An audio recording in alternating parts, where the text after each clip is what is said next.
What is going on, everybody? Welcome back to another episode of the Totally Unqualified podcast. I am, of course, Jake Maltese, joined by my favorite co-host in the world, Mr. Gage Hall and Mr. Luke Rosenthal. How you guys doing today?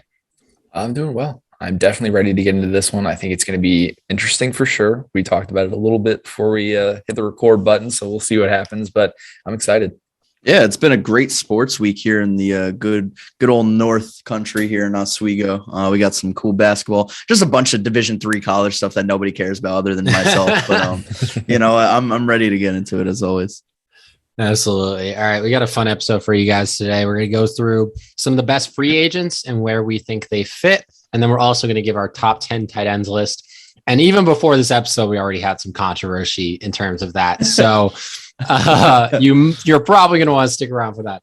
But before we do that, you guys know we always start with a guess that player. So I'll just, you guys can fire away. I will give you the fact that they are still playing. And hold on, let me get my timer up here. They are still a active NFL player. Okay. Let me get their info up really quick in case you guys ask me a question that throws me off. Okay. And I'll start whenever you guys give me the first question. AFC or NFC? AFC. Did they make the playoffs? They did make the playoffs.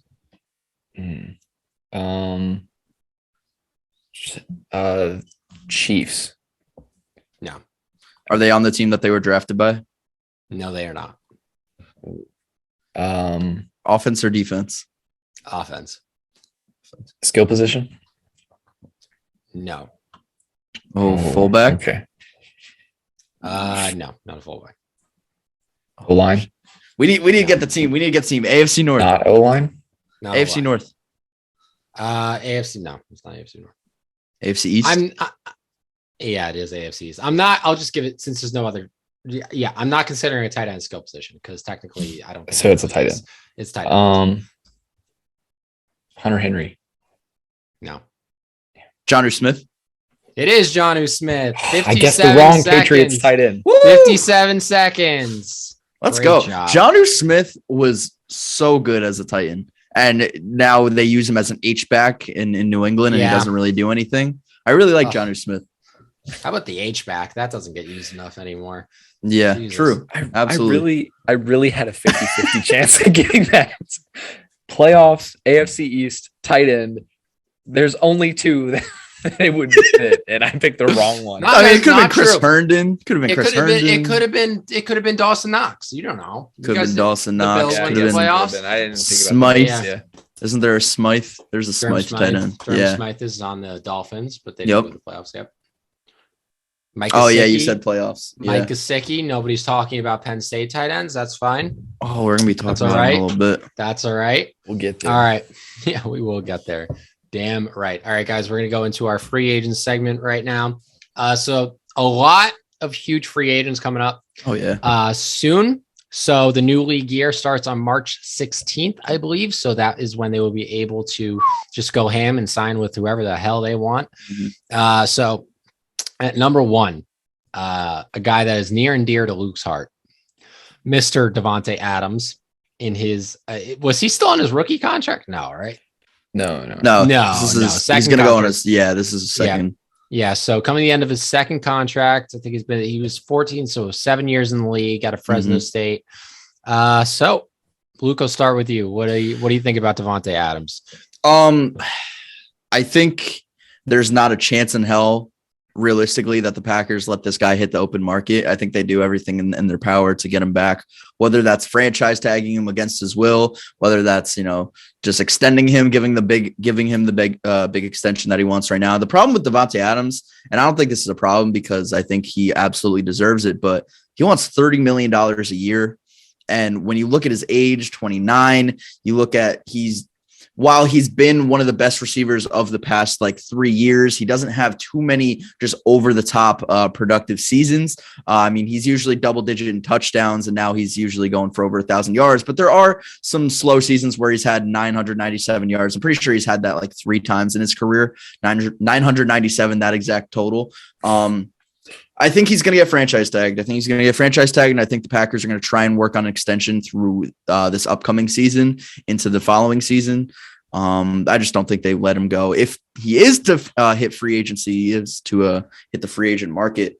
I think the Raiders make a lot of sense. I really do. Going back to the Bay Area or somewhat close to it, going back with Derek Carr, his old college quarterback, I think it makes a lot of sense. And they're at wide receiver needy right now. So I'd say Packers and then Raiders. Wow, if he could bring the Raiders back to the Bay Area, I'm sure Oakland fans will. No, my bad. I totally forgot the Raiders. Mandalay Bay. Mandalay Bay area. Yeah, definitely West Coast. He'll be back on the West Coast. Yeah. Honestly, I couldn't have said any of that any better myself. I would say basically the exact same things. I think that it'll be very difficult for the Packers to let him walk in any way, shape, or form. They'll try to keep him there as much as they can, just like they're trying to hold on to Aaron Rodgers as much as they can. And I think that, like you said, the Raiders make a lot of sense. As far as other wide receiver needy teams and stuff, I mean, maybe the Browns, maybe. I don't know that they could afford him, but I think that would be an interesting connection there. But I also think after Odell left this past season, it's probably not a desirable destination for a guy like that. I mean, with Jarvis potentially getting the boot pretty soon. I mean, he takes up a large contract as well, so they'd get some money there. Yeah, I think the Browns are interesting because the Browns are definitely a very talented team, but just with the whole Odell Beckham situation, it's just a matter of do wide receivers want to go there? I can't see them getting a superstar wide receiver anytime soon. Maybe like an Allen Robinson, who I think is a superstar, but just got buried in Chicago because of how terrible their quarterback situation has been. But that's something to talk about later. But yeah, Davante Adams, I can't see the Packers not franchise tagging him or doing something like that. Maybe he goes to play with his. I think if he leaves the Packers, I think he's a lock for the Raiders. I think it's a lock. I mean, why would he not want to go play with his college quarterback? That's just it. They're best friends.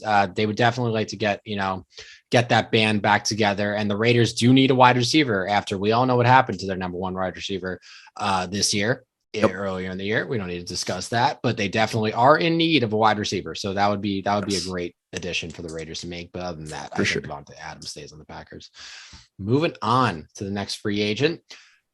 My guy, Penn Stater, I got to point him out. Chris Godwin, kind of a little bit been second fiddle to Mike Evans down there in Tampa.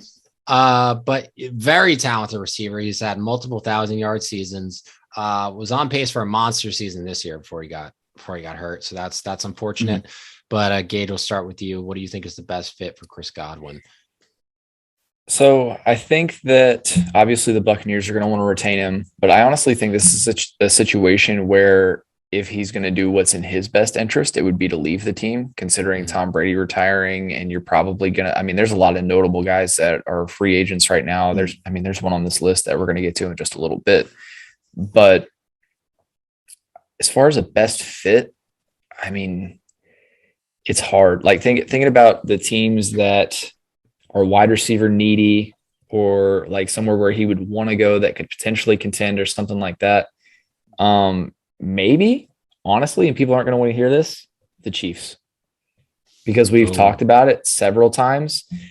Outside of Tyreek Hill and Travis Kelsey, they don't really have anybody. They have a bunch of guys in that receiving core that are Tyreek Hill-like players that don't necessarily do a lot for them production-wise or do a lot for Patrick Mahomes when they get in those tough situations.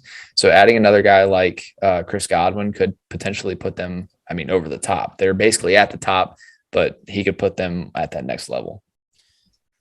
This is an interesting one because I think similarly to the Packers and Davante Adams, the Bucs are going to try and do everything in their power to not let this guy hit the free agent market. Coming off of an ACL injury sort of later in the season, and playing such a cut heavy position where he's making a bunch of cuts, making, obviously a great route runner. Chris Godwin is, he might not be back by the start of the season, just in all honesty. So I think it's best for him to get his bag now, which leads me to believe I would lean more towards he's leaving the Buccaneers as well. And like you said, the wide receiver needy teams, you start to look at them. it's not a ton that need them. I mean, you mentioned the Browns in the last, or with Davante Adams. I would look potentially at the New York Jets. I think he could go on to the New York Jets and be the number one wide receiver automatically. He's probably the best one there. I think you could use him in a lot of different formations. You could use him in the slot. You could use him just on the outside, whatever you need. You could do end arounds with him. He could do a lot of stuff. And you're putting him on a team where he doesn't have to be that guy right away, because they could rely on Corey Davis. They could rely on Elijah Moore. Maybe if Denzel Mims ever does something, maybe he could, hold it down, and at least until Chris Godwin gets healthy, 100%. I wouldn't hold off on the New York Jets. And I think they're building something there slowly but surely. I do like that Jets pick. I really do. I don't think the Seahawks do have cap space. I don't think you come to the Seahawks off that.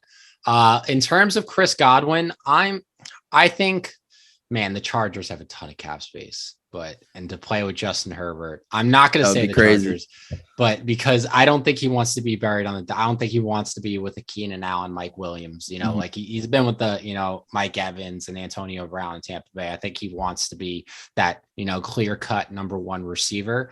So in that case, I'm going to go with the Jaguars. I'm going to go with the Jaguars. Listen, Trevor Lawrence is an incredible talent. We all know it. I'm not counting this rookie year against him because he had to deal with Urban fucking Meyer as his head coach, who couldn't coach a quarterback for shit at Ohio State. So I think Trevor Lawrence and Chris Godwin would be an amazing combination there in Jacksonville. Jags have plenty of cap space. They definitely need a number one wide receiver. Who is it? Marvin Jones? Marvin Jones is their number one receiver right now? He was this year. Yeah. What's his name? Laquan Treadwell. Laquan Treadwell got in there. I'm thinking of somebody else. DJ Chark. Yeah, he spent a lot of the season hurt. So yeah. I believe he's also. Is he also a free agent? He is. I'm pretty sure. Yeah. I think he needs a change of pace. Honestly. Yeah, I think so too. And DJ Chark, yes, he was their number one receiver, but I look at him more as like a number two on a good he made a Pro Bowl. He did, but I don't know. I see him more as like a really good number two receiver. Sure. Maybe he could be a number. Sure. But I think Chris Godwin on the Jags would be great for both him and the franchise. That's, he doesn't have to move terribly far, stays in Florida, nice and warm down there. Wait, I thought Jacksonville was in South Carolina. It's true. North it's true. So according to our poll, we did get a good amount of votes on the poll on the Twitter account. Jacksonville, Florida beat out Jacksonville, North Carolina by a slight margin. Just to let I called him Jackson. I called Jacksonville from the start. Yeah. Sure. Yeah. Of course. We always knew it was going to be Jacksonville. Jacksonville came up a little closer than I thought Jacksonville would. But other than that, Jacksonville represent. Jacksonville represent, of course. But I mean, you're talking about not leaving Florida. Even the Dolphins. Dolphins too. No, he doesn't want to play with Tua. He doesn't want to play with Tua. I mean, maybe not, but not play with Tua, but maybe play alongside Jalen Waddle. See, okay. This is my thing. Yes, I get that, but I really think Chris Godwin wants to be the clear-cut number one. If he goes to Miami, Jalen Waddle had a great rookie season. He looks like he's going to be really good. There's still kind of that argument there. That's like, am I number one? Is Jalen Waddle kind of number one? Two already has a connection with Jalen Waddle. He goes to the Jags. There's no discussion. There's no discussion. It's Chris Godwin. You're running the offense through Chris Godwin. And I think they would give him big money. I think they would, because they definitely need a wide. They want that wide receiver quarterback combination there. I think the firing of Brian Flores is going to leave a bad taste in a lot of free agents' mouths. Yes, also, I agree with that. But I think Mike McDaniel is a terrific pick. I think he'll be phenomenal. It just sucks that he came into that situation after that happened. Absolutely. All right, moving on to another big free agent, probably the biggest free agent on the defensive side of the football. We got J.C. Jackson, corner from the New England Patriots. He will be in free agency, the best corner on the market in a while now. I can't even remember. Maybe Darrelle Revis was probably the last time a corner this good was on the market. Honestly, Stephon Gilmore. Yes, no. Well, he got traded. He got traded. Yeah. He got traded. But yeah. So Luke, I'll start with you. J.C. Jackson, where do you see him ending up? I think he's going to be back in New England. I think they would be dumb to not bring this guy back. I mean, their defense is the strength of their team right now. And he's probably the best player on that defense. He's been one of the most underrated, not even just defensive backs, just players in the NFL for so long now. And now you're seeing him get the attention and recognition that he's warranted for so many years now. I mean, he had double-digit interceptions this year? Or was that last season? No, he did last season. This season, if he didn't, it was definitely close. I'm looking it up right now. Shit, I can't see. Well, he had 8. He had 9 last year. He had 8 this year. I mean, close enough, give or take. He's been ridiculous in coverage. He step for step is always usually on the number one guy.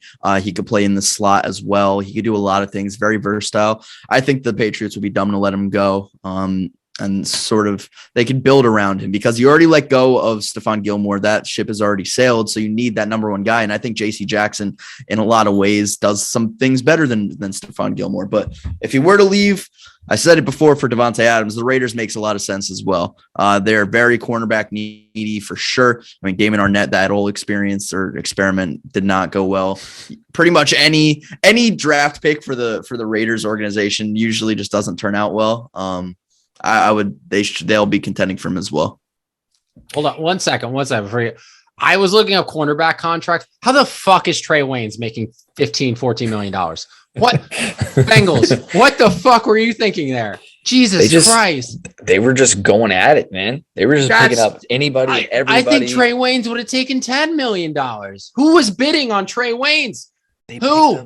They picked up Eli Apple. Bengals made it to the Super Bowl. I know. I can't even be mad at them. Do they make it to the Super Bowl without Trey Waynes? A lot of money. Yes, I will bet on that they do. I guess we'll never know. I don't think he was that. He had a 57.2 PFF grade this year. So I really don't think he was a big part of the success. I guess we'll never know. I think we do know. You can knock him, but it is hard to knock the decision after making the Super Bowl. Yeah, true. All right. Anyway, continue. In regards to someone that is very deserving of money, JC Jackson is definitely that guy, and I could not agree more that the Patriots will and need to hang on to him because, like you said, the defense is the strong point right now, and it always has been really. And right now, he's the focal point in that secondary. I mean, you've got his name is totally slipping my mind. Twin McCourty. Devin Mccarty. Yes. He's back there. He's been phenomenal for a long time as well. But JC Jackson is really what's getting it done. Mm-hmm. So I think that they'll end up holding on to him however they can. I know that there's kind of some tension there right now because he doesn't feel that they're really giving him the respect that he deserves. So there is some potential for him to leave due to that. If he does leave, then this one might be a little bit of like a shot in the dark. I don't know how people will feel about it. What about the Bears? They just got a defensive-minded head coach.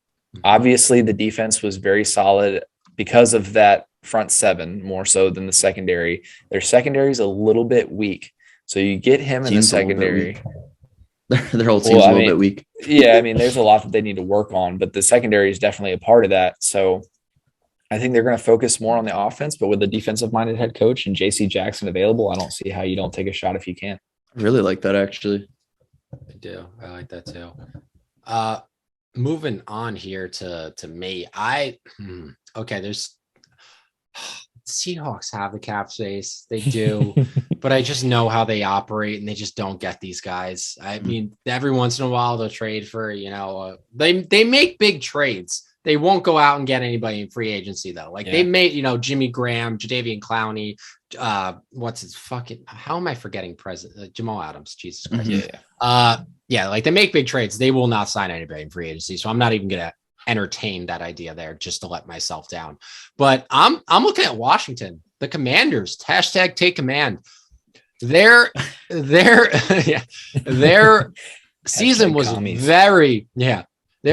Go commies. They probably shouldn't say that. Not the climate to say that right now. Sorry, I was referencing the Commanders. We all know that. Not the climate to say that. But yeah. Anyway, let's get back on topic here.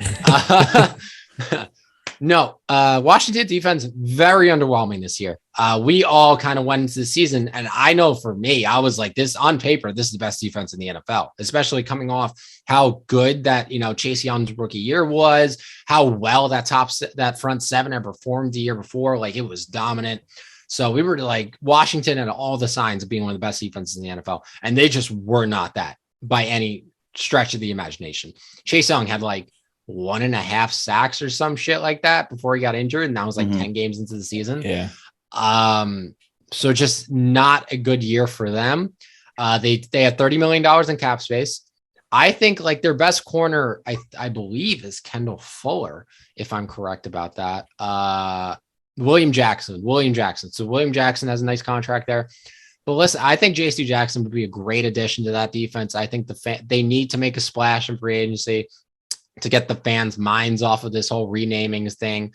And I think the defense is fresh in the minds of teams, of their fans, for the disappointment that they were this season. And I think they could write the ship down there in Washington. I think fans would be very happy and forget about the team name if they went out and got a guy to the caliber of J.C. Jackson.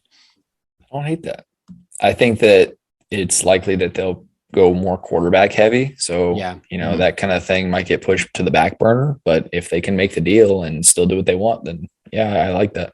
Yeah. Their defense was way beyond disappointing this year. They need someone to come in. I think it has a lot to do with scheme more so than just personnel, though.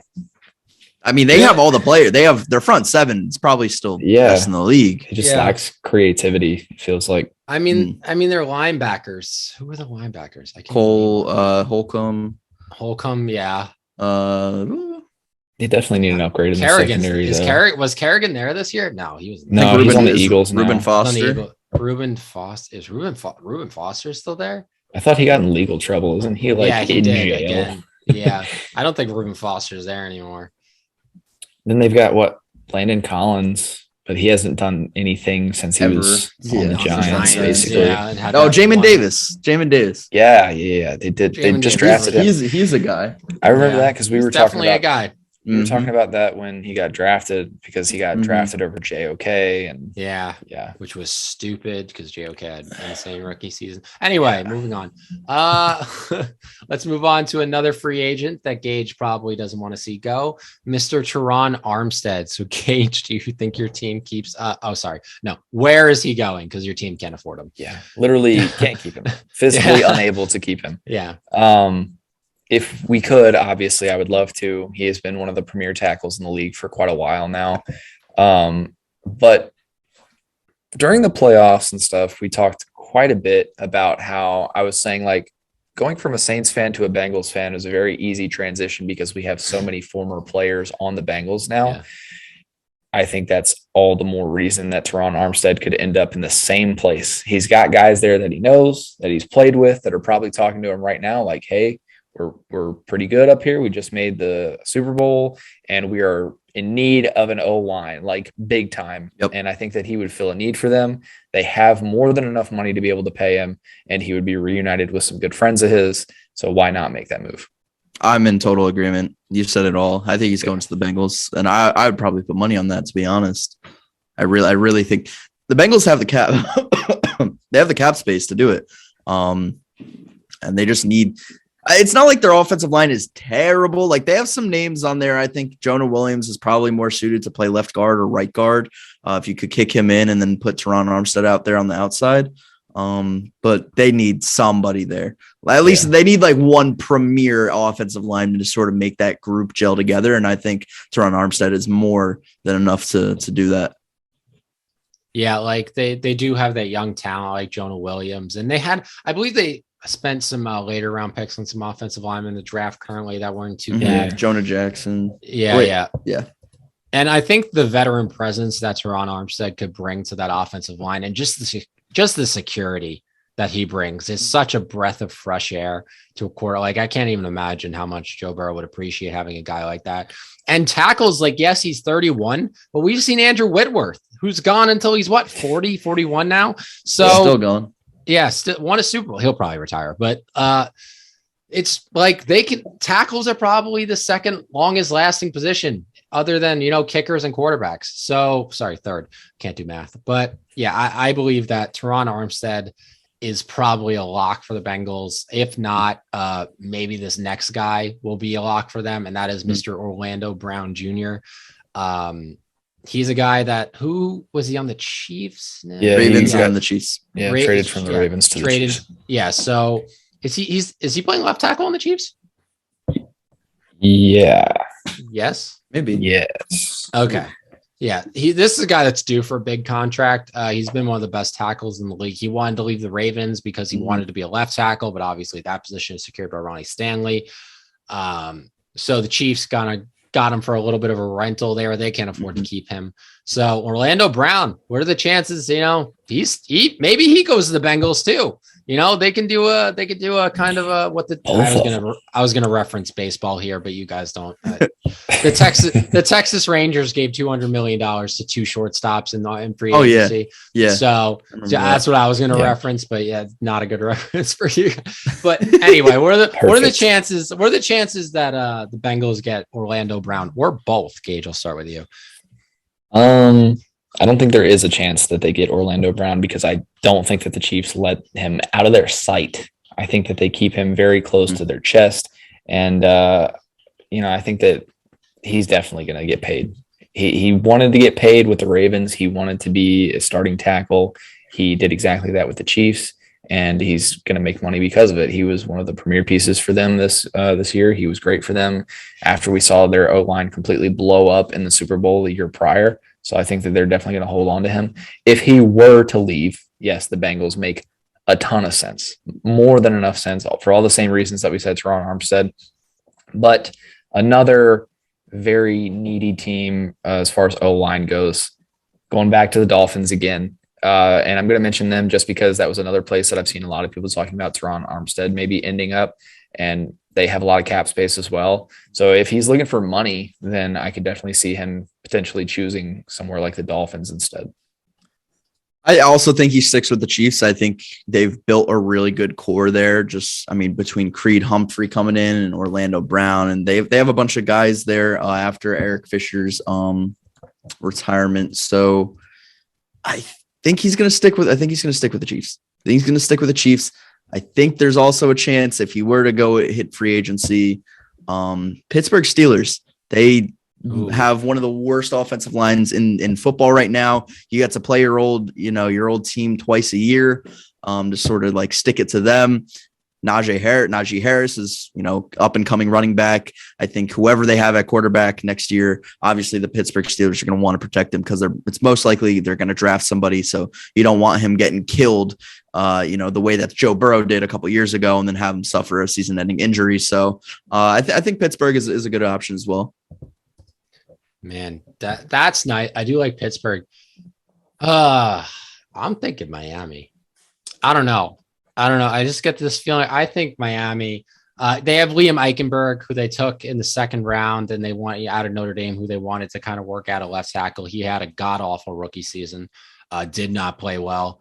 And Tua is as one of the most fragile quarterbacks in the NFL. We all know his hip issues. If they do want to go forward with Tua, I think they do need to invest in the left tackle position, especially Mike McDaniel coming from, a Kyle Shanahan system in which he very much values, an offensive line. So he knows the importance of it, especially if he wants to get that run game going. So I don't think it's out of the question for Miami to go. Miami's the most cap space. I don't think it's out of the question for them to give Orlando Brown too good of an offer for him to refuse to come and get that left and just get your franchise left tackle. Don't worry about anybody hitting two on his blind side. Not his blind side, actually. I'm sorry. Every other quarterback, side, that's the blind side. Yeah. Sorry. Not worried about maybe they stick him at right tackle. I don't know. But no, just they don't have to worry. It's one less thing they have to worry about in terms of the offensive line, which wasn't that good this year. But so I think that's my kind of wild suggestion. But other than that, I don't think he has any reason to leave. Why would you want to leave a perennial Super Bowl contender? Like, why would you want to do that? That's just not something you want to do. Yeah. So Orlando Brown probably stays in Kansas City, but Steelers, Dolphins, maybe. Mike Williams. definitely, he's come onto the scene, had a ton of talent coming out of Clemson, had that scary neck injury in college, but he's really starting to come on and establish himself as number one wide receiver on the Chargers over Keenan Allen, really, which is definitely, a tough thing to do. So Luke, I'll start with you. Do you think Mike Williams leaves Justin Herbert? I think so. I think so. I do. Plenty of cap space. They have plenty of cap space. They do. In the league. They do. I just don't. Mike Williams has flashes, and then other weeks he'll just disappear. And that's sort of been his entire NFL career thus far. With or without Justin Herbert, he looked like he was the best fantasy wide receiver for like the first, I'd say 6 weeks of the NFL season, and then kind of just fell off out of nowhere. And that's become a trend for him. I think it's best for him to leave. I think he could probably get more money elsewhere. There's always the chance. It's more likely than not that he does resign. I can't help but think, and we've been saying them a lot, but Kansas City Chiefs, and I know it's kind of like putting them over the edge. And I know that they don't have. It would be terrifying, and it would be even more terrifying where the fuck the Chiefs are getting all this money from. They've been doing this for years. There's something shady. You don't just sign a quarterback to a $500 million contract, and then you're able to trade for Orlando Brown and sign all these guys. It's Orlando Brown's only got $8. Yeah, that was just an $800 million deal. So that's not a ton of money that they had to take on. Plus, I think it's backloaded. I think Patrick with Kelsey and then they extended Chris Jones. It's going to start being a problem. Oh yeah, 2-3 years down the line. Tyreek Hill is coming up as well. Oh yeah. I think the Chiefs genuinely need a change of pace at the wide receiver position, because you look at all of their receivers and they're literally all the same receiver, except one is faster than the other. They all do the same exact thing. There's no real like diversity in like their wide receiver room. It's all just speed guys, take the top off the defense guys. And I think you need to add an extra layer to that, because if Travis Kelsey, knock on wood, goes down with an injury, you're not going to perform well, because it's the same guy every time. So I think you need a more dynamic wide receiver room. And I think Mike Williams provides that. I gotta disagree with the Chiefs pick, honestly, because I feel like you're getting kind of the same thing that you already have. He's not a speedster as much, but he's still kind of a deep threat. He's a go up and get it kind of guy. And I feel like you already get that with Tyreek Hill. And then Travis Kelsey does all of the work over the middle and everything. Mm-hmm. So I feel like you need something to kind of switch it up. If we were talking about Keenan Allen, then I think Keenan Allen would be a perfect fit right there. But for Mike Williams, I don't like that team in particular as much. I do think that he stays with the Chargers. I think that they'll try to retain him. I don't think it makes much sense for them to go out and get rid of who was the wide receiver one for your second year quarterback. That is just he's a dog. He's incredible. So to take that away from him in just his third year, I think you'd only be hurting the team. To play a little bit of the devil's advocate to that, though, they are very, very defense needy. We saw that this year. Their run defense is absolutely atrocious. So I think they're going to allocate a lot of that money to that side of the ball. Okay. So if they were to decide to go a different direction and Mike Williams does become a free agent, goes on to play somewhere else, I'm going to go back to the Bears, because obviously Allen Robinson was not what everybody thought he was going to be with Justin Fields. They thought that he was going to be that safety net, that wide receiver one that you could go to. And he's on his way out too. He's on his way out. Yeah. Oh yeah. Allen Robinson. Writing's on the wall. Yeah, and I can't remember who it was. Their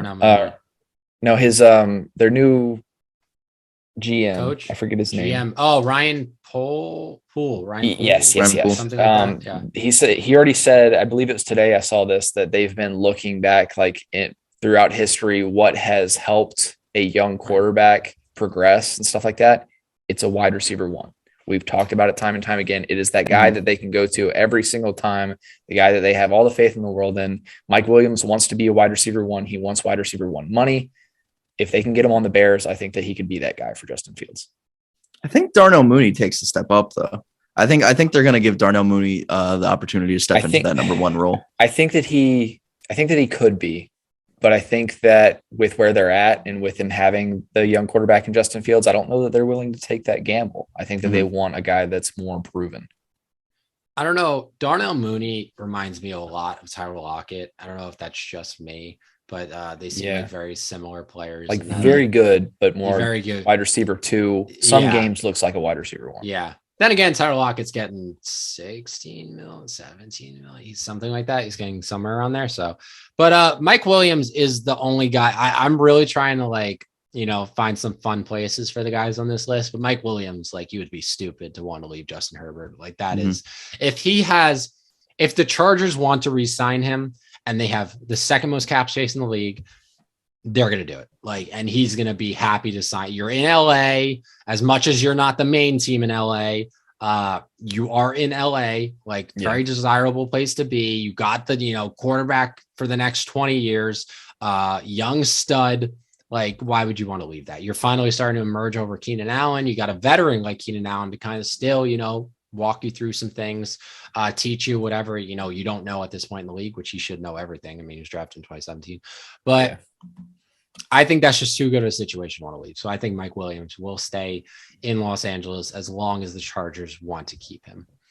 Moving on to another top free agent, the man who probably could have won another Super Bowl MVP if he wanted to. 2 sacks. It's not, 2 sacks or more in the Super Bowl. Definitely a force. Looked like his old self. The man, the myth, the legend, Mr. Von Miller, one of the best pass rushers of this generation, getting up there in age, but he showed all of us that damn does he still got it during this playoff run. He is still Von fucking Miller. Do not get it mixed up. Luke, where do you think the former Super Bowl MVP could end up if he wants to leave LA?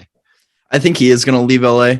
I think it's probably best for both parties because Von Miller got himself a lot of money just from his last 7 weeks of the season or so because it wasn't looking like it looked like he was a little bit washed when he first got to LA, wasn't producing as much as he did in Denver. I like the Seahawks. I really like the Seattle Seahawks, and I know that they play a 4-3, and Von Miller's so versatile. He can play 3-4, 4-3. It doesn't really matter. And the Seahawks, they like bringing in these guys, like bringing in Jadeveon Clowney, Jamal Adams. I think it would be best for them because they need to rejuvenate this defense. They need to do something. I think if you go out in the draft, get some mid-level guys to the defense that you could build upon, and then get that one pass rusher that is solidified for at least this next season. And I don't think he's going to sign a huge long-term deal either. I think he's getting towards the end of his career, and I think he knows that. So I'm thinking two-year deal probably for Von Miller. Just to touch on that, Seahawks new defense coordinator Clint Hurt wants to run a 3-4. There it is. So they will be transitioning to a 3-4 system. So just put that out there because I love that too. Too. I agree. I think that Von Miller kind of has to leave. He doesn't really have a choice. I mean, they're going to have to make some tough decisions in LA this offseason, especially with, just everybody. Aaron Donald, if he retires, they got to start making some decisions. And then the wide receiver core, because both Robert Woods and OBJ, I think, or maybe not Robert Woods, but I know Odell's obviously a free agent. I think he stays as well. Yeah, if they can keep him, I think that they definitely will. But Von Miller, I think, is one of those guys that's going to have to move on. And for me personally, maybe it's not the most ideal location as far as being able to contend or anything like that. But maybe if you kind of want to be a part of, the building blocks or the foundation, either the Giants or the Jets are both in need of some pass rush for sure. So I could see him going to either of those places. The Jets probably more so than the Giants, just because I think the Jets could probably offer him some more money. So I think that he could go there, be a part of a young core, kind of train some guys and stuff, help them out. Maybe to kind of add to that legacy, I helped these guys or whatever. And it's New York. A very desirable location. You go from LA straight to another huge market. I think it could be good.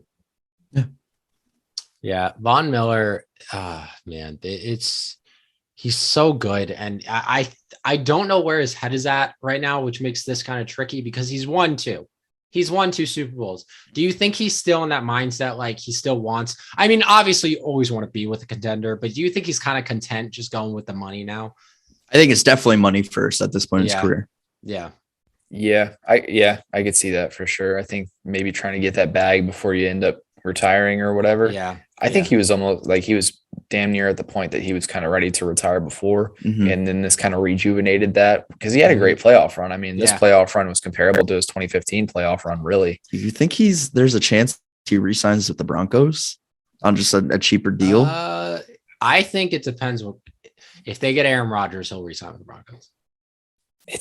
So it doesn't look like he's re-signing. I don't think he would even if they did get Aaron Rodgers. Like you could go, you could go back and you could you can make some money and you could potentially win another Super Bowl with the team that you won your first one with. But at the same time, it's like this team just traded me. It for the most part seemed fairly mutual. I was kind of ready to get out of there.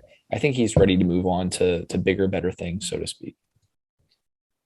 For Von Miller, another team, Patriots. Yeah, Patriots too. I'm looking at the Colts with Von Miller. Sure. The Colts, plenty of cap space. Defense is always kind of quarterback's obviously a sticky situation right now, but the defense has also been getting there. The additions of DeForest Buckner, Darius Leonard obviously is a beast. So the defense is definitely on the come up. It was a lot better than we thought it was going to be this year, but I think Von Miller puts that defense over the edge, and I think it really becomes a top unit. And I think he would be a perfect fit there. I think that would be a great fit for him. Yeah. Obviously they lost their defense coordinator, Matt Eberflus, but I still think that doesn't take away from how talented the defense is. And then you got some damn good talent there to kind of be around. And I just have a feeling with that one. I feel like it's a good spot for him. And I feel like it's definitely a team that he would like to be on. It's a great cult. Frank Reich, great culture there. Great leadership with Chris Ballard, great ownership with Jim Irsay. I think that's just a great solid team for him to finish out his career at. And you've got a young guy in Kwity Paye just drafted last year that you can go in and kind of help him out, help him take that next step. I like that. Yeah. Moving on. Get down this list. Mr. Carlton Davis, corner for the Bucks. He was banged up this year. Pretty much every cornerback was for the Buccaneers.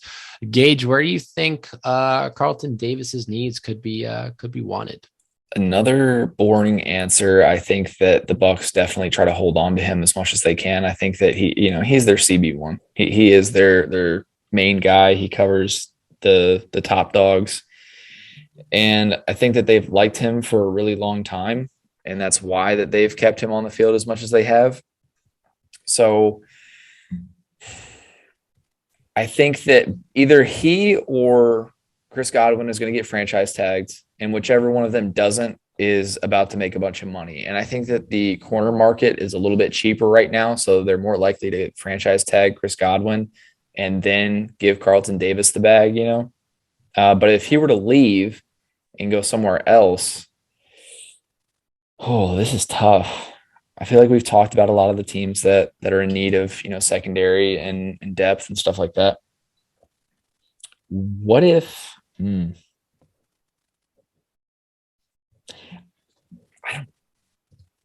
he went to the Jags as well? Ooh. Because that would be interesting. They've been building the secondary. Yeah. They obviously, haven't quite been that strong in that unit after Jalen Ramsey's departure and stuff like that. They've picked up some free agents, but they haven't really had the shot at a free agent quite like him. Yeah.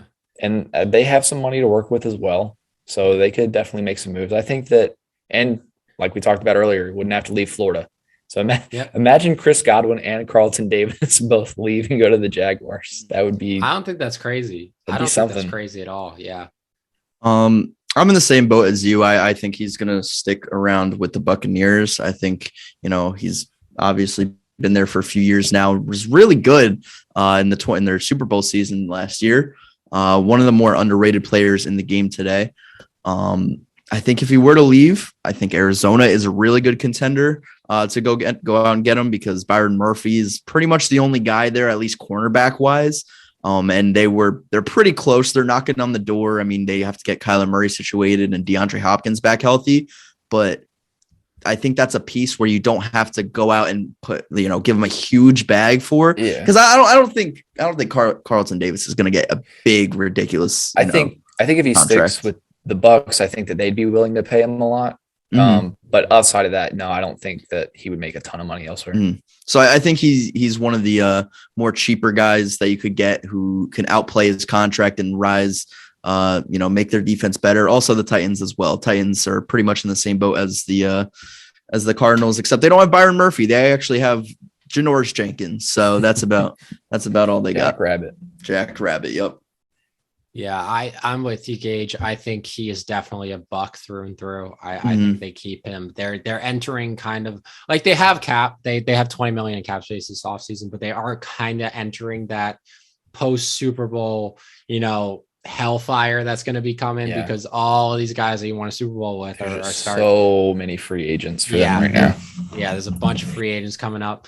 He is one of them, like you guys said, not going to break the bank, but he is a very, very solid player. And I believe they do like having him on that secondary. I would say he's a very solid corner, pretty reliable for them. Not a guy that's going to be super flashy, but he gets the job done. So I definitely like Carlton Davis staying with the Buccaneers. I can't really see him going anywhere else. He feels like a buck. He does. He does feel like a buck. Moving on, Mr. Sack leader pretty much every year besides these past few years, Chandler Jones, a guy that I feel like does not get mentioned enough. This guy's probably going to be a Hall of Famer and on any big market team would be like the talk of the NFL. Like he would have won 3 defensive player of the years by now. Like it's just wild. He's been buried there in the desert, but his contract is finally up. Cardinals are starting to get good though. So Gage, does he stay in Arizona or does he test his luck elsewhere? I don't know. I mean, we went into last season with these talks about him potentially wanting to be traded because they couldn't come to terms on a deal or anything like that. He's now a free agent, obviously, and I haven't heard anything up to this point as far as them re-signing him. And now they have this issue of needing to sign Kyler Murray to an extension if they want to hang on to him. So I could see Chandler Jones potentially being one of those pieces that kind of gets sacrificed in that whole move. And they have JJ Watt now. So, you can kind of talk yourself into it and be like, oh, well, we have some edge rushers and stuff. So Chandler Jones, I think, could definitely move on. And for me personally, and this might sound a little bit crazy because of just how solid their front seven was already this year, maybe the Tennessee Titans. Wow. Because I'm fairly certain Harold Landry is a free agent as well. So they could lose him and then to kind of replace that piece. And I don't think Chandler Jones is going to want necessarily like a huge bag or anything like that. I think he's looking more so for wins, Super Bowl, maybe something like that. And you see guys like AJ Brown and Julio Jones, Derrick Henry on that offense. And you see what the defense did with the pieces that they had already this past season. You go into next season, building on that, adding to that. I don't see why he wouldn't want to be there. I think he leaves the Cardinals. And until you brought that up, I completely forgot there's a little bit of a rift between him and the Cardinals last season. I think he definitely leaves. And I really I just talked myself into it. I think he's going to the Vikings. I think the Vikings need another guy opposite side to Neil Hunter, who was hurt last year. Everson Griffin. Talk him up there. Yeah, exactly. I mean, it happened from going from the Texans to the Cardinals with D-Hop and JJ Watt. So who knows? It could be the other way around. But I think the Vikings make a lot of sense. They need another guy aside Daniil Hunter. Everson Griffin just getting up there in age and has some off the field issues as well. I think they need another pass rusher to really bring back, this Minnesota Vikings defense of the 2010s that we've been accustomed to with, Harrison Smith and I'm forgetting everybody on their team, Eric Kendricks and Anthony Barr and Xavier Rhodes back then. But I think that makes a lot of sense. And he would probably have to adjust to a 4-3, but I mean, he's Chandler Jones. All he's going to do is be rushing the passer anyway, especially at this age. So I don't expect him too much to be in coverage. So I think the Vikings make sense. This one's tough. This one is tough. He's won a Super Bowl, but he hasn't done it in a while. I do think he's on his way out of Arizona. I don't think he re-signs with them. It's another one. I feel like the Seahawks. No, I'm not going to Seattle here. I'm definitely not. New England, maybe. That's what's on my mind if he could return to New England, but I just finish out his career. I'm gonna go a fun one here. I'm going to Las Vegas with the Raiders here. Yeah. Opposite Max Crosby. He's still got that Patriots familiarity with Josh McDaniels there. And I think Josh McDaniels was definitely wanting him. The Raiders defense is definitely on the come up, especially with the season that Max Crosby's had. They need more bodies on that defensive line though. And I think Chandler Jones across from Max Crosby would be a dream team for them there. And I think that would just bring the Raiders up another level. That could be interesting. Yeah. I kind of like that now that you say it, because like you look at the Rams and they brought in Von Miller. So you have like Aaron Donald's obviously a defensive tackle, but you have Aaron Donald, Leonard Floyd, and Von Miller then adds to that run defense and stuff. You got Max Crosby, Yannick Ngakoue, and the Josh McDaniels connection as well. Yeah, and then Chandler Jones kind of adds that Von Miller piece. That could be interesting. Yeah, I like that. And I think that could be a fun little move that a lot of people don't see coming there. Yeah. But I think the Raiders are a pretty desirable. I don't think they're not a desirable location. I think they could be a nice team to go to here in free agency. All right, moving on. Let's see who else we got. We got the last one that we're going to be talking about. Guy that went to the Super Bowl, one of the most underrated safeties in the league, doesn't get talked about enough, Mr. Jessie Bates. Coming to the end of his rookie contract. He was drafted out of Wake Forest not too long ago. The guy has just been a stud, a gem for the Bengals. He's done all good things there. Luke, where do you think he goes if he goes anywhere at all? Bengals, enough said. Yeah, I was going to do pretty much the same thing. There's no reason to talk about it. There's no reason to speculate. Any of these other guys, it's like, oh, well, maybe they could leave if such and such happens. No. Jessie Bates is a Bengal. They're going to keep him a Bengal. They've got the money to pay him. They're going to pay him. If they don't, they are morons. Yeah. Oh, yeah. Yeah, I'm pretty much under the impression that this is the leader of their defense. Like this is absolutely 100%. This is the guy. This is their Tyrann Matthew. This is their Von Miller. Trey Waynes. Oh yeah, Trey Waynes. How could I forget Eli Apple too? Yeah. How could I forget him? He only looks good because of them. Yeah, exactly. No, this is their Earl Thomas. This is their Devin McCourty. This is their guy. Like this is the guy that's the leader of their defense. He is not going freaking anywhere. And if he does go anywhere, that defense is gonna fucking riot. But I don't think Mike Brown is that stupid. So I don't. You don't go to a Super Bowl and let that guy go. No, absolutely not. Especially when your team is this young. Like when your team is maybe if he was like Devin McCourty's age, okay, maybe. But then like he's like 26. Like you were saying him. And they've got all this cap space, and a lot of the guys that are on the team, because they're so young, they don't have to pay them right now anyway. They don't have to worry about it. Yeah. And I just think Bengals fans would riot if they got rid of him. 100%. He's been in those terrible years. He was the one glimpse of hope there in Cincinnati. He was the only Jessie Bates. Yeah, it was like Joe Mixon and Jessie Bates. Those were the two bright spots in the Bengals franchise the past couple of seasons.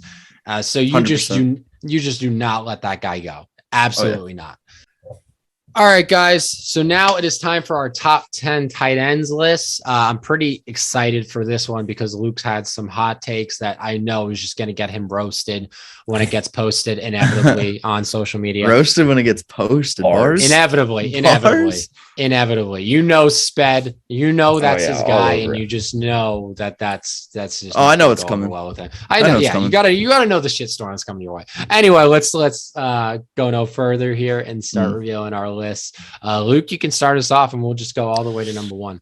Yeah, honorable mention real quick. I got Dawson Knox, not quite top 10, but I think he has top 10 talent written all over him.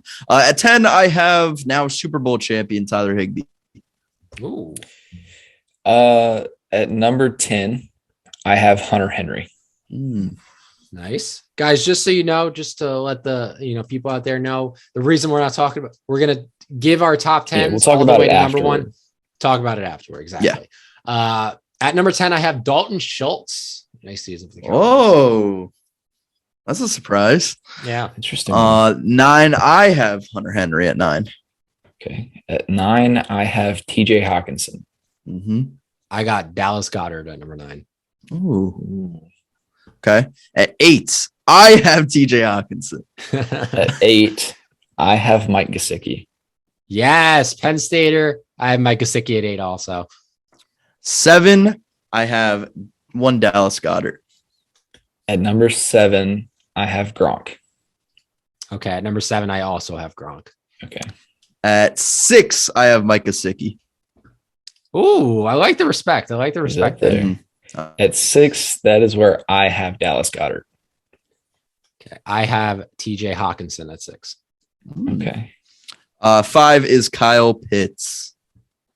5 for me is also Kyle Pitts. Mm-hmm. 5 for me is also Kyle Pitts. All right. No, that makes sense because these 4 Yeah. are above and Yeah. beyond the others. 4, I have Mark Andrews, probably the best tight end this past season. But I have him at 4. I also have Mark Andrews at 4. This one was tough for me, but I put Darren Waller at 4. Okay. Ooh. Yeah, and I have Darren Waller at 3. I also have Darren Waller at 3. And I have Mark Andrews at 3. 2, I have George Kittle. At 2, I also have George Kittle. Mm-hmm. And I also have George Kittle at number Which 2. means Okay. the number 1 tight end for like 4th year in a row now is Josiah Travis DeGuara. Kelce. Yes. Josiah DeGuara, yes. There he is. Yes. Oh, yeah. Travis Kelsey. He's been the guy. There was that 49ers and Chiefs Super Bowl season. There was a big debate. George Kittle, Travis Kelsey. I was personally Team Kittle because of what he brought in just pass and run blocking. But Travis Kelsey, you saw what the he missed some time this season. You saw what the Chiefs couldn't do without him, and they don't run the same offense without him. He is so valuable. He's in not as valuable as Patrick Mahomes, but I'd say he's probably the second most valuable player on that team.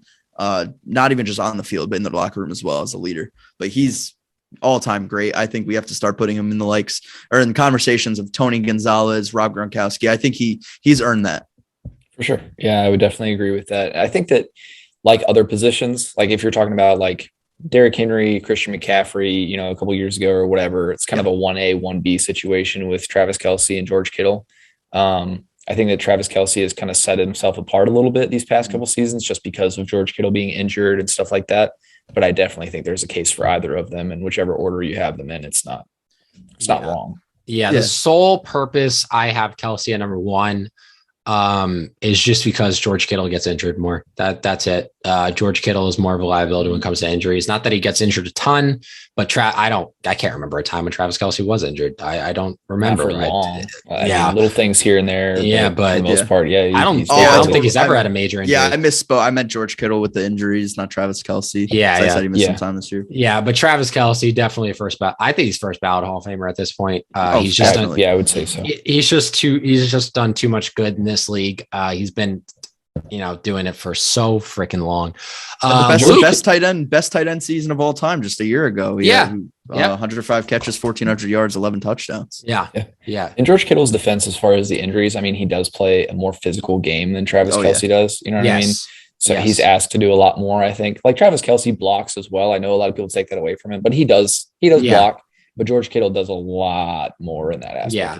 You know what they remind me of? And I don't know why my mind just thinks this way. But like power move and finesse move in Madden. I don't know why I think of this, but like I feel like Travis Kelsey is more like of a finesse guy, and George Kittle is more of a power run through you. Yeah. Like he wants to. It's like their whole. It's their game. It's their personality. It's everything. Travis Kelsey is the guy that you're gonna see like out in public, dressed real nice and stuff. Mm-hmm. George Kittle's in like some torn up jeans and a hoodie. Mm-hmm.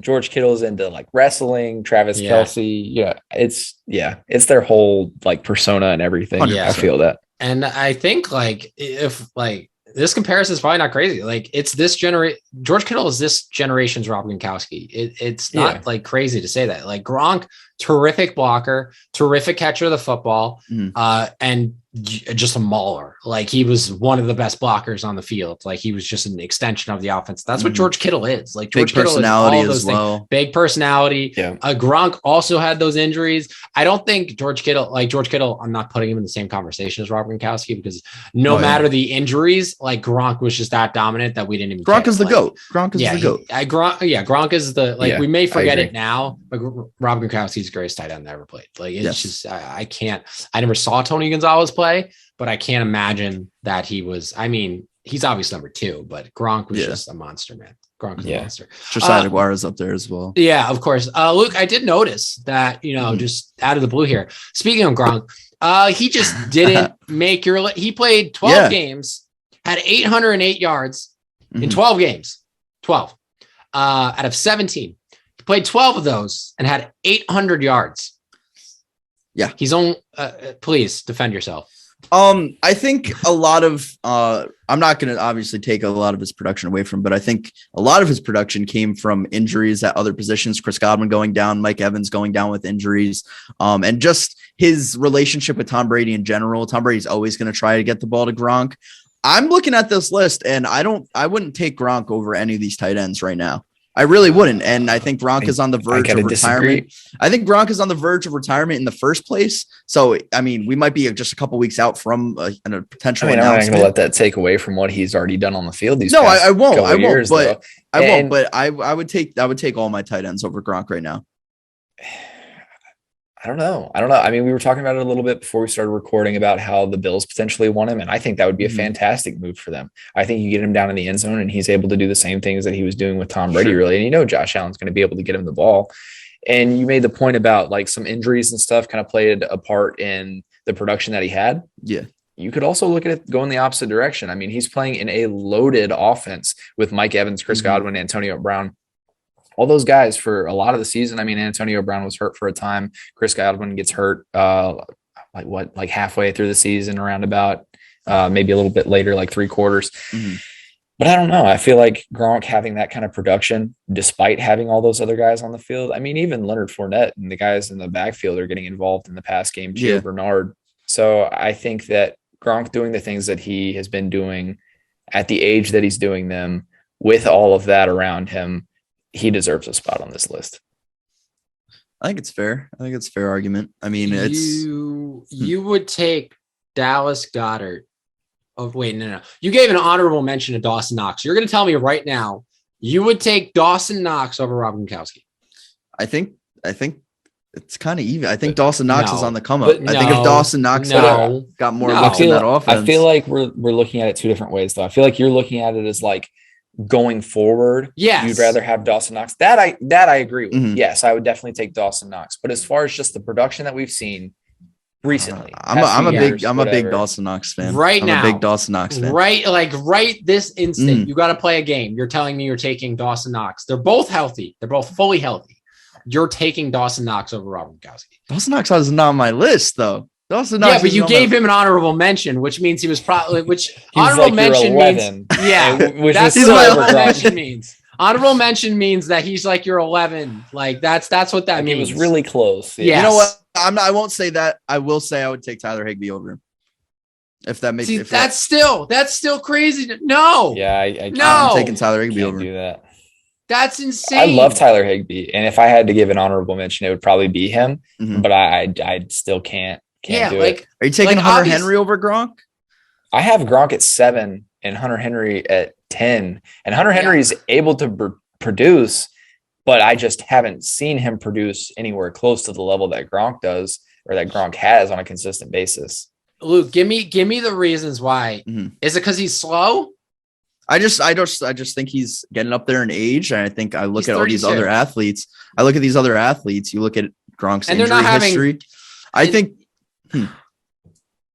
I don't know. No, he's putting up 8. He put up 800 yards in 12 games at 32 when he's slow. I'm just looking at it right now. The way you're framing it to me feels like you're looking for reasons to not have him on the list. No, I don't. I just think he has a great relationship with Tom Brady. Tom Brady forces him the ball. The Bucs lost 3 receivers this season, as well as all their running back injuries. Rob Gronkowski was probably their healthiest player on the team other than Tom Brady. Like, I don't know. And are you punishing him for using him? No, I would just saying. I would okay, no, you know what? Devonte Adams production. I would take Adams these tight ends over out him. the window. He's the only guy. Yeah, Devonte Adams is the only guy. Devonte Adams is the only guy. We can't count any of the production. That I would 100% take all of these tight ends over Rob Gronkowski. Maybe not Dawson insane to me. That's wild to me. I don't think so. I think you're psychotic. I think that's we're crazy. just gonna have to agree to disagree on that one. I can't get behind it. That's insane. I'm not. I've heard. Is this still about the NFC Championship game 2 years ago? Is this still about that? Are we still on? Oh this? yeah, we're still on. It's still the bad blood towards the Bucks. Is that absolutely? Yeah. No, I don't think Rob Gronkowski is all that anymore. I really don't. I think he's taken a step back, and I think these guys are younger. I think they're more athletic. I think they could go up and catch balls. Unlike Rob Gronkowski, doesn't have the hops anymore. I mean, Rob Gronkowski will still play the boom. That's basically what they used him for, though. He'll be dragging people, being able to catch the ball over people. He doesn't have the hops, but he doesn't need them. When he could reach over anybody. And he wasn't just used in the end zone. Like, he was a big part of their red zone offense, obviously. But there were times. I mean, third down guy picking up the first down. Like, he's still a physical specimen. He's just not physical in the way that like a Kyle Pitts is going to be, where he's just an incredibly athletic speedster kind of guy. I don't know. I think it's close. I think probably him and Tyler Higbee are close. I would pick Tyler Higbee, and then I'd say Hunter Henry and whoever I have above him, TJ Hawkinson, Dallas Goedert, and then you have obviously the big five. I'm taking them all over Gronk right now. I really am, and I think there's a solid chance that Gronk isn't even playing next year. And I'm not that's a reason. I'm still taking like 6 people over Gronk. You know what I mean? Like, he's on my top 10 list, but there's only 3 people below him. So like, I get what you're saying, but he's also like, he's been good enough to make it at least is all. That's how I feel about it. I look at it this way. Like, Gronk is the greatest of all time. We all agree on that, right? Yeah. If Brady is also the greatest of all time, if Brady took a step back, you're telling me Brady wouldn't be in your top 10? No, he would be. Okay, so why is it different for a tight end? Like, Gronk took a step back. Yes, I will give you this. Gronk looks like Gronk cannot. He probably runs a 6.0 40. Like, Gronk cannot run anymore. But like, it's not what he used to be. Absolutely not. But like, the fact that he put up that production in the fact that he's not what he used to be is what is impressive to me. Because he can't run for shit now. He can't do he lumbers down the field, and he's still putting up 800. Like, he's still putting up 100-yard, 2-touchdown games, and everybody on the field. I could catch Rob Gronkowski if I ran after him. I think what's we all could catch is Gronk. If you put any of these tight ends on the Bucks in place of Rob Gronkowski, do I think that they outplay him? Probably not, but I think a big reason because of that is because of Tom Brady and Rob Gronkowski's connection. I really do. I think he's the beneficiary of just injuries happening at the right time. I don't think that's enough for me. Yeah. Like, I get that too. And I think that he definitely does benefit from that connection with Tom Brady, but I don't think that's enough for me to like take the production away from him. I think that's for him to still do that is, I don't know. I think that we should move on to some other parts of the list here. Jake, you had Mark Andrews over Darren Waller. Yeah. What played into that decision? Solely this season. It's just so close. Like, the top 2 is you got the top 2 guys and you got the next 2 guys. All right. Everybody agrees the top 2 is Kelsey and Kittle. And then everybody agrees that the next 2 is Waller and Andrews. Like, that is pretty much like 95% of people agree on that. I just think it's so close between Andrews and Waller because they're both more or less receivers. Like they're not doing a ton of blocking, neither one of them. And just Mark Andrews, like, you can't discount what he did this year. I mean, 100 catches, 1,300 yards. Like, that's hella impressive. Darren Waller was banged up for most of the season. I get that. It's just, for me, it came down to the fact that, that they're so close together that, like, just the fact that Mark Andrews had this monster season, I had to just bump him above Darren Waller. And I can't disagree. I mean, I did obviously disagree because I had them in a different order, but I kind of struggled with the same thing. And that's why I was interested to see what you had to say about it, because I definitely think they're very close and there's an argument for either of them in that 3 spot at this point. I think I'm just giving Darren Waller a little bit of forgiveness because of the injury riddled season that he had on top of everything that the Raiders went through. And I think that if I had to put money on it, when Darren Waller comes back, I still think that he's, for me, going to be better than Mark Andrews. But I could see why you took Andrews over him. Yeah. Like it was just such a special season for Andrews. That's all I'm kind of doing here. It's You know what I was thinking about when I was making this list is, I don't know if it's just me, but I feel like Jimmy Graham specifically had a big influence on the tight ends that we're seeing come to fruition now, where they're, remember when Jimmy Graham there was conversations, is he a tight end? Is he a wide receiver? He couldn't block. Yeah, he couldn't block. I'm not saying that a lot of these tight ends can't block, but you're starting to see a lot more like wide receiver like tight ends where, they're just ridiculously athletic. Kyle Pitts is one of them. Mike Gesicki. I mean, sorry about that. Mark, the whole Jimmy Graham thing. Darren Waller. I think a lot of these guys, you're starting to see I'd say it's the Jimmy Graham effect, honestly. My least favorite Packer all time, behind Martellus Bennett. Those two were pretty rough. Yeah. I don't know. I don't know that it started at Jimmy Graham. Could Kellen Winslow block? I'm going way back now. I don't think Kellen Winslow was a big blocker. Shannon Sharp. Shannon Sharp was the guy that really. Yeah, Shannon Sharp. What about Delaney Walker? Delaney Walker could block. Yeah. Walker could block. I'm trying to think of guys that were heavily known for receiving. Yeah, I'm thinking Shannon Sharp's a big one. Why can't I think of anybody? I can't think of anybody right now. I don't think Kellen Winslow blocked. Like, I don't think he was a big blocker guy. I'm trying to think. And you think Evan Engram as well? Yes. Evan Engram's kind of like a way worse version of Jimmy Graham, like sort of a carbon copy, like he's like style that he polished plays. Jimmy Graham. He's like a polished, But I could see in recent memory, I would definitely say, I could see that Jimmy Graham definitely, I probably played a big part in that kind of thing because he was the main target for the Saints for, a number of years before we end up trading him for something, obviously, that we needed a lot more in O-line. And then he sucked for everybody else. But I think, I could see that. Like people saw what he was doing with Drew Brees and he was still able to be that number one guy despite not being a receiver. Yeah. And now people are kind of looking for that same thing out of tight ends when they draft them. Even with, like we talked about Mike Gesicki, I think that he was meant to be, kind of a number one guy for whichever quarterback they were going to bring in at the time. And he's been phenomenal for them. He's been great. He hasn't been able to put up as much production as I think maybe he could because of quarterback situations and stuff like that, and not really having any other pieces on that offense. But I think that they definitely look to tight ends a lot more as weapons than they do as just utility. Let me just talk about Mike Gesicki for a second because I love Mike Gesicki. I'm sure you too. Well, I wanted him. Mike Gesicki would be a top 3 tight end if they gave him targets. If they actually looked his way. I think he's got the talent. If they start with Mike McDaniel coming in, maybe they start using Jalen Waddle as like in a Deebo Samuel type role. Maybe that benefits Mike Gesicki because he'll be down the middle and it won't be so much Jalen Waddle.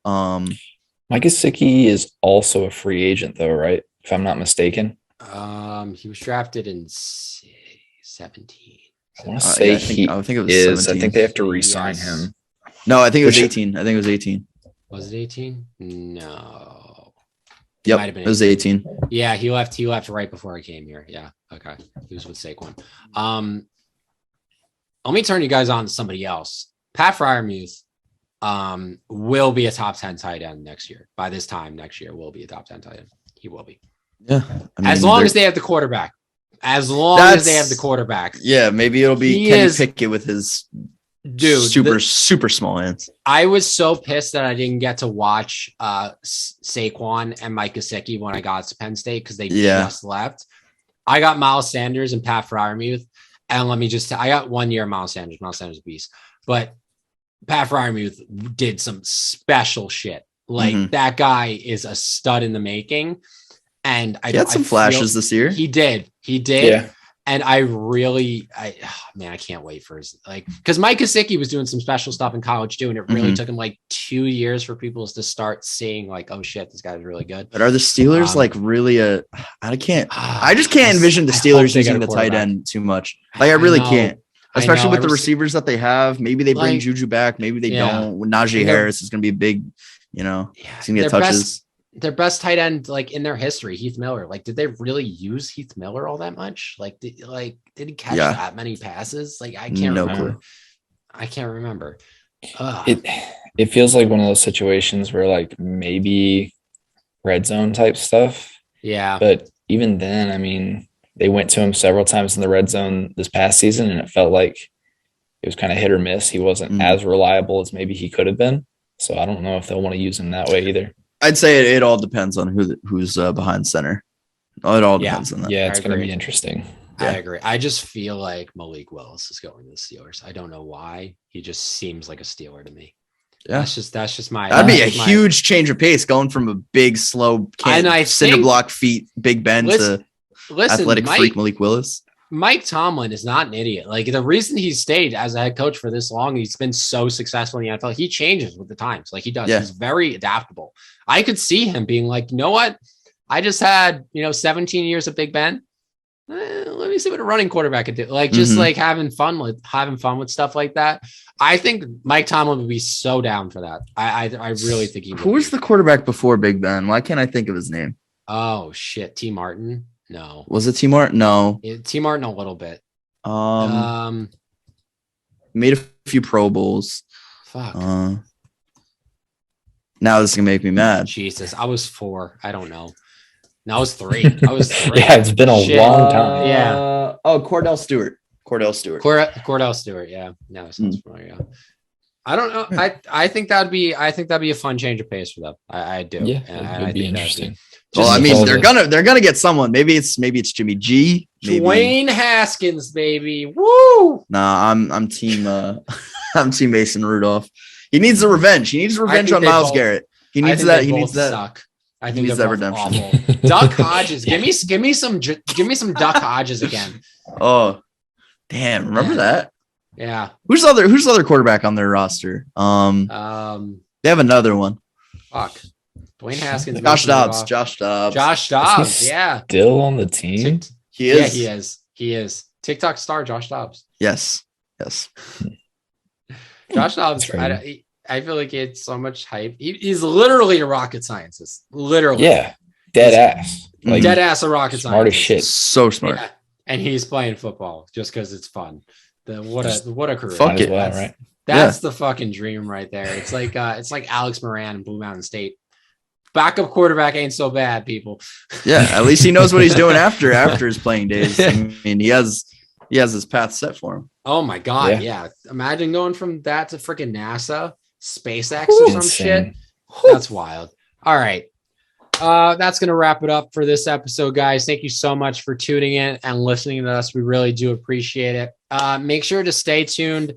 We got some awesome things coming up for you guys. We got a mock draft coming up soon. Yeah, draft special is coming up very soon. Draft combine going on right now. So be on the lookout for that. We got some fun draft content coming out for you guys. I will just tell you straight out right now. My top 100 prospect list did not materialize. That's why I emphasized when I made the announcement, I'm going to try to do it. I did not guarantee anything. Make no guarantees. I'm not Joe Namath out here, but, yeah, it's last semester of college. You got to. Yeah, exactly. Like next year, I'll probably be able to do it, probably. But this year was just a no-go. I will have a quarterback ranking at least. I will do that. So you'll at least get that from me. But top 100, it's gonna have to wait a year or so for that to be able for me to have the time to do that. But do you guys have any closing remarks, Gage? I'll start with you. Just if you're not following us on our socials, be sure to do that. So when Jake does put out his quarterbacks and stuff, you can find that on his TikTok, Jake_Maltese3. I'm Extra Points on TikTok. Luke is Football Fan Zone. And we obviously have all of our totally unqualified socials as well, whether it be Instagram, Twitter, you name it, we got it. So be sure to follow us wherever you can. Yeah, guys, an overtime app. It's overtime app time.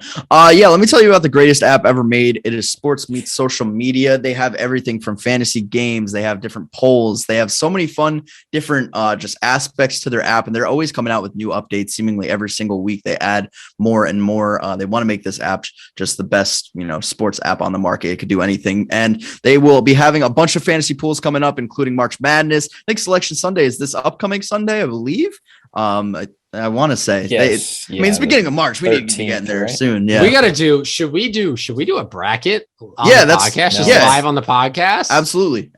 It's not this Sunday. It's next Sunday.